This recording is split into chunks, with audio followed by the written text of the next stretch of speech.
La otra cuestión es que la inflación importada en insumos, sí, y este es un punto importante, desde mediados del 2007 acá ha pegado un salto muy fuerte.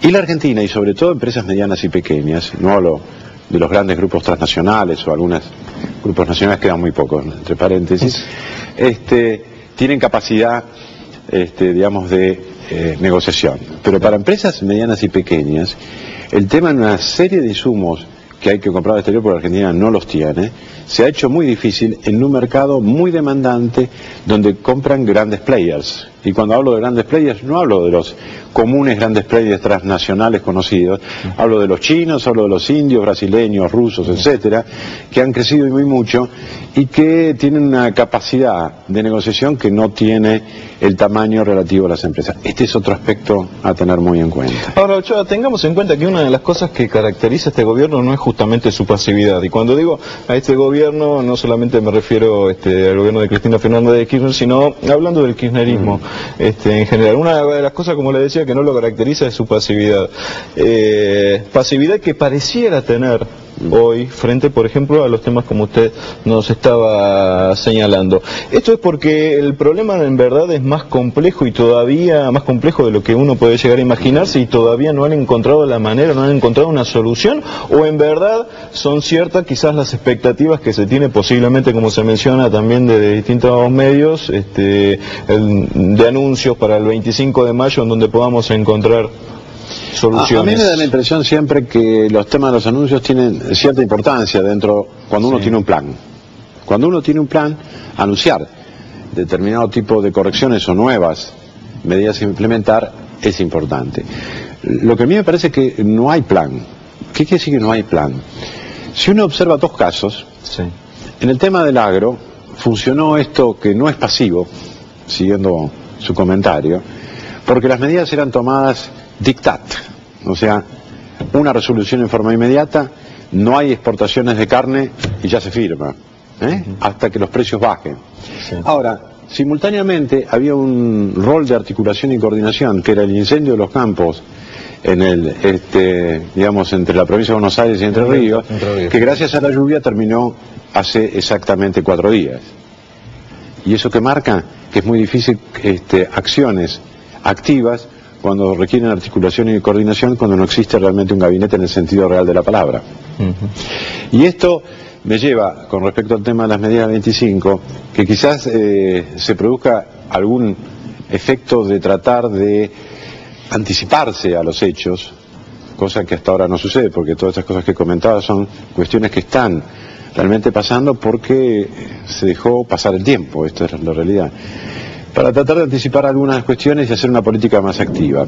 Pero lo cierto es que todo este tipo de cuestiones requiere planeamiento. ¿Por qué? Porque la energía no es un tema que uno lo resuelve con una resolución. El tema del agro no lo resuelve con una resolución.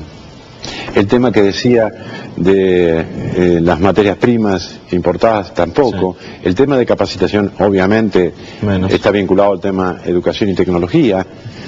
Todo requiere tiempo y esfuerzo. Y ahí está, digamos, interrogante 1, 2, 3, 4, 5. Con respecto al comercio exterior y a las exportaciones, hay un gran boom de los precios de los commodities. Esto ha favorecido a la Argentina y a otros países en vía de desarrollo. Pero el tema es, el país, es decir, la Argentina, cuando uno ve las cifras, ha logrado, lógicamente, un gran volumen de exportaciones, pero las cantidades, es decir, la cantidad que exporta en cuanto en sí por unidades, uno ve que allí quizás la cifra no sea tan benévola, ¿no? Es más efecto precio que...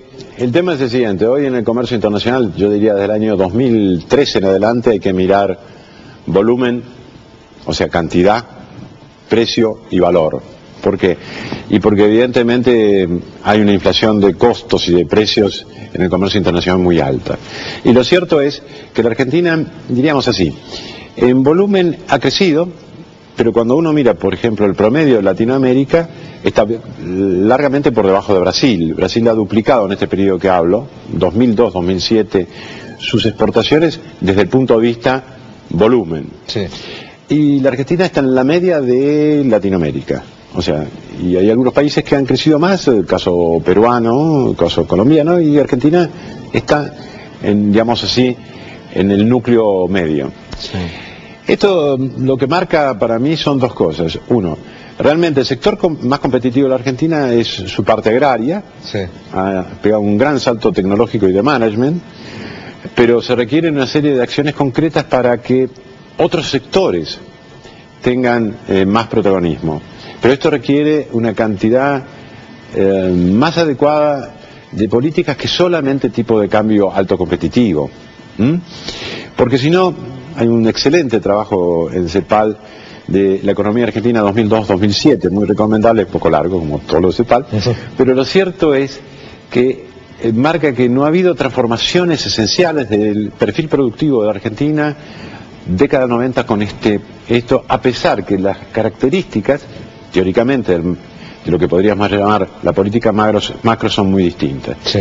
Lo que pasa que para provocar cambios en un perfil productivo se requiere más que tipo de cambios. Se requiere financiación, esto que hablaba de capacitación, un fuerte impulso al tema tecnológico científico. Beneficio fiscal quizás en áreas que sean... Algunas cuestiones vinculadas al tema fiscal, ¿no? Y un tema claro que está presente en todos los procesos de desarrollo productivo, digamos, sostenible en el tiempo. Financiamiento a mediano y largo plazo. Y para eso la Argentina tiene muchas asignaturas pendientes. Ahora, a la hora de hablar de cambios, recientemente se ha cambiado un ministro de Economía, ha asumido Carlos Fernández. Nadie dudó ni duda de la capacidad intelectual y profesional del ministro saliente de Lustó, pero a su criterio, ¿qué ha sucedido? ¿Ha actuado Lustó como un fusible? ¿Ha hecho el anuncio, por ejemplo, en relación a las retenciones en el campo que han desatado toda la polémica sin consultar, cosa que por lo menos desde lo personal es muy difícil de creer? O como tercera opción, realmente no tomó a tiempo medidas o no hizo foco sobre lo que estábamos charlando respecto a la inflación. A mí me da la impresión que la primera cuestión es que es muy complicado ser ministro de Economía en este gobierno. En este marco. Entonces, lo primero que uno debería preguntarse si le ofrecen el cargo es qué restricciones tiene o qué margen tengo, o qué margen tiene de maniobra. Y evidentemente, por lo que uno ha visto después de la salida de la Baña en adelante, los márgenes han sido estrechos. Entonces no me extraña que Lustó tuviera dificultades apenas planteó, por ejemplo, el tema inflacionario, esto está claro, y que era necesario tomar algunas cartas y rápido. No creo que el tema de las retenciones móviles haya sido el elemento fundamental, lo puede haber propuesto él, pero conociendo el funcionamiento del matrimonio Kirchner, nada pasa sin la aprobación expresa, no hay nada tácito en esto. Así que mi impresión es que el problema de Lustó estuvo claramente vinculado a desavenencias desde el punto de vista estructural, con lo que había que hacer y lo que, digamos, el entorno presidencial estaba dispuesto a aceptar. Raúl, y el gran debate en estos días es si hay que enfriar o no la economía. ¿Cuál es su opinión? En realidad, si se sigue por este camino, la economía se enfría sola, y mal. ¿Con respecto a la inflación? Sí, se enfría sola. Quiero decir, se enfría con conflictos, se enfría con problemas de combustible, se enfría con problemas energéticos y con la propia inflación. La inflación subiendo actúa como claramente un elemento recesivo. Esas medidas y las urgentes Ya, muy claro. Una, aumentar el superávit fiscal urgentemente. Eso implica que va a haber que tocar tarifas, va a haber que tocar combustibles, hay que bajar parte de los subsidios que se están dando, porque aparte nos está comiendo el tema de que hay mucha más demanda que oferta. Claro, este es el tema. La otra cosa que hay que trabajar muy rápidamente es en el tema desde el punto de vista energético. Bueno, después hay muchas más cosas, pero como dicen, reclama otro programa de este tipo.